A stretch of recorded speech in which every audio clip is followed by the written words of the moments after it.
Hey, this is JP. We're down in Santa Monica. I've got with me the new Tamron 50-300mm 4.5-6.3 lens. This is a great new offering from Tamron. I think this lens is a great sweet spot in that it's great for sports. It's great for all kinds of different walk-around, kind of street photography. You might even be able to throw in a little bit of landscape that'll give you a 28mm equivalent. I'll show you how to do that. So let's get started. Let's take a look at the new 50-300mm 4.5-6.3 lens from Tamron. So this is a 6x zoom. You go from 50mm to 300mm. So it gives you a great range. The image is very clean throughout that entire range. We'll shoot a picture of just the sky here, and we'll shoot it at each of the millimeters. You can see how clean this is as you go through each of the millimeters from 50 up to 300. So at 50mm, it's going to start out 4.5. As you go to 70, about 70mm, it's going to go to 5. As you go up a little higher to about 100mm, it's going to go to 5.6. And then when you get up to 180mm, it's going to be around 6.3, roughly that category. And it'll be 6.3 to the end to 300.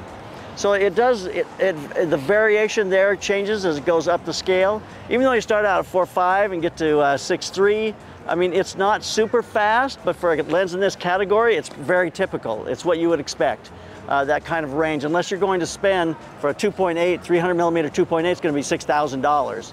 You know, this is $799. Any lens is going to give you a decent price. It's going to have a range of aperture. It's going to go 4.5 is actually a great place to start out, and then go up to 6.3. So even at 6.3, you can get some beautiful bokeh. We'll show you, we'll do some shots of that and show you exactly what that looks like. Because even at 6.3, you're going to get some beautiful bokeh.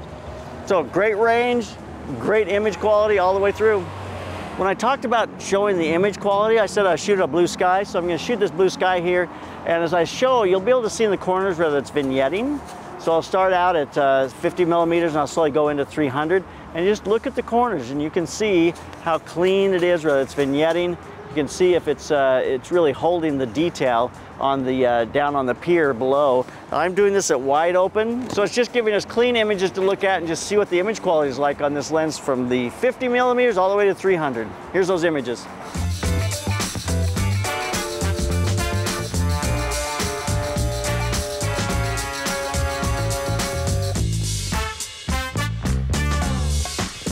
So I love this kind of a lens when it comes to portraiture. It's just so beautiful. If you can get it 300mm and 6.3 wide open and just shoot away, the background falls out of focus, you can get some decent looking bokeh, get some beautiful background back there. So I think it's a great lens. It allows you to get a little bit away from people, and so you can kind of get these kind of intimate moments and they don't really know you're there.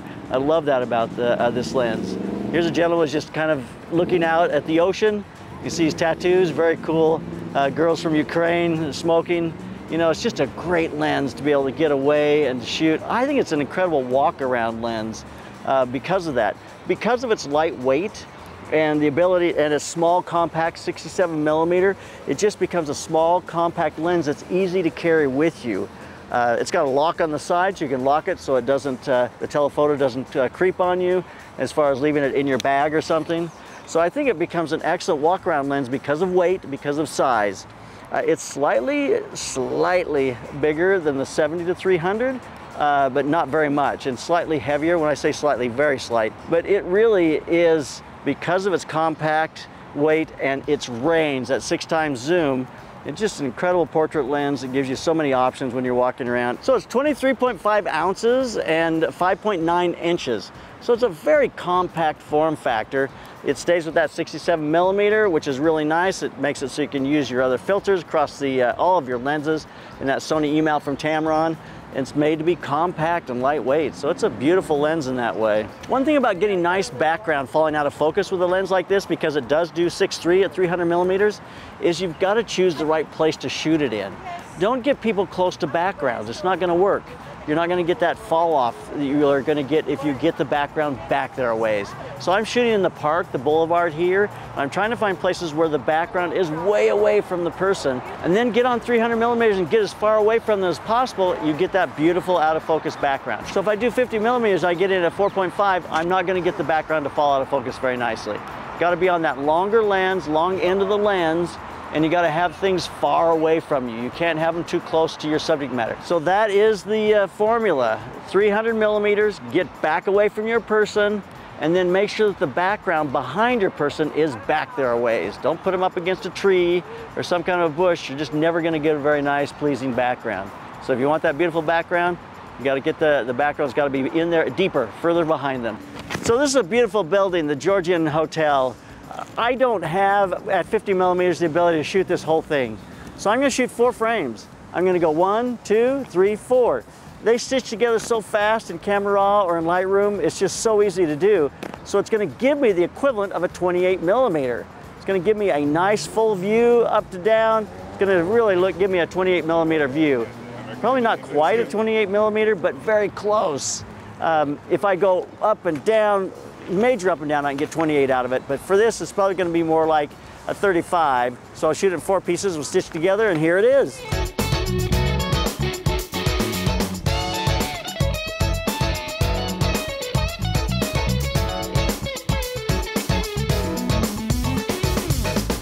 So that's why I feel like this really does become a landscape lens, because I shoot a lot of times my landscapes with a 50 millimeter because I want that flat perspective. Check out this lesson I've done on this before. It'll help you understand my approach. But so a 50 millimeter gives me the ability to stitch, to get a flat perspective, and it just looks beautiful when you stitch them together. And at that point, you can get a 28, you can get a pano without any problem. So all that variety from sports and action to landscapes, there it is. So the autofocus in this lens has been working perfectly for me. I've been shooting bicyclists as they come towards me, so they're coming fast towards me. But the motor in this lens is keeping up. It's giving me right on every single image, every single frame.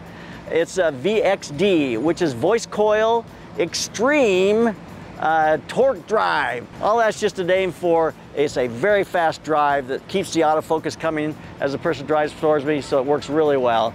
So it's really flawless. So take a look at these images as the person's riding on their bike straight towards me.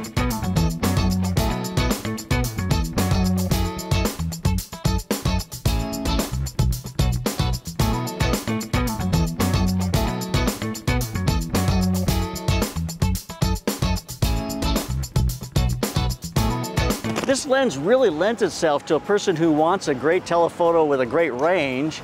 You want to shoot soccer, you want to shoot football, you want to shoot sports, kids sports, action kinds of things. It's just reasonably priced enough that you can justify it as a lens to be able to do those kinds of things. So as an action lens, it's a great option because it gives you great autofocus performance, and it gives you a range that really makes sense for a lot of different sports. So in that way, it's a great lens. So this lens comes with VC, vibration compensation, which gives you, working with the stabilization in the camera, a really beautiful, stable image. I was shooting the Georgian sign back here at 1/20th of a second. With the stabilization on, I can get a sharp image. With it off, I cannot on 300 millimeters. I definitely cannot. But you don't have the ability to turn the stabilization on and off on the lens. It's just going to turn on and off with the stabilization in the camera, and those two are going to work together to give you a stable image. Same with your video applications here. It's going to give you that same stabilization in a video mode, and it's going to just give you a beautiful stabilization. Let's take a look at a piece of that.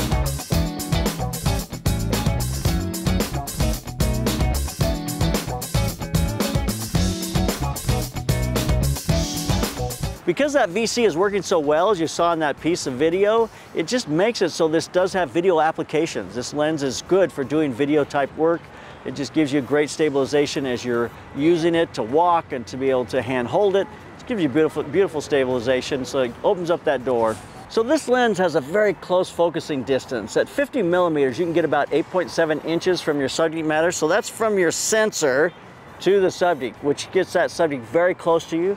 Tamron doesn't call this a macro lens, but it really gives you macro capabilities. So 1 to 2, so half size in frame, which gives you a pretty decent image, and it starts to give you macro capabilities. Now at 300 millimeters, it's not near as good. At 300 millimeters, it's more like 35.4 inches. So you're quite a bit further away, so you don't quite get the same macro capabilities at 300 millimeters. But at 50, it gives you a pretty decent macro. So as a wedding type lens, and I always say this, if you're going to be shooting everything from portraits to rings, this does give you that ability to get it very tight and give you a little bit of a macro capability. So that just expands the range of what you can do with this lens as an all-around, carry it with you kind of lens. So here's some shots of that close macro work. So the ergonomics of this lens are really nicely done. You see this ergonomics that started in some of the earlier lenses. The 28-75 has it with the G2, and it's this recessed ring right here. This recessed ring allows you to tell when you're holding the lens exactly where everything's at, and it fits my hand. My hand makes it to that ring when I set it in my palm, and I know I've got the button on my left-hand side where I can change my autofocus to manual focus, or I can program that to do several things through Tamron's lens utility. And then on the right-hand side, it's got your lock. But it's just that ring allows me to intuitively know that forward is going to be my zoom and back is going to be my focus. So it just ergonomically works really well in my hand. It's really very simple. There's not a lot of things on it. All the vibration compensation is done through camera. You're changing your manual focus, and that is in the camera, or you can program this button on the side, and then it has the lens lock. So it's very streamlined and lightweight. It does have the USB Type-C port on the side, so you can plug it in to be able to connect it to your lens utility, Tamron lens utility. Or you can do that without even having to plug it in. You can use the lens utility to update it without having to have it plugged in. So just a very simple, clean kind of lens, small and lightweight.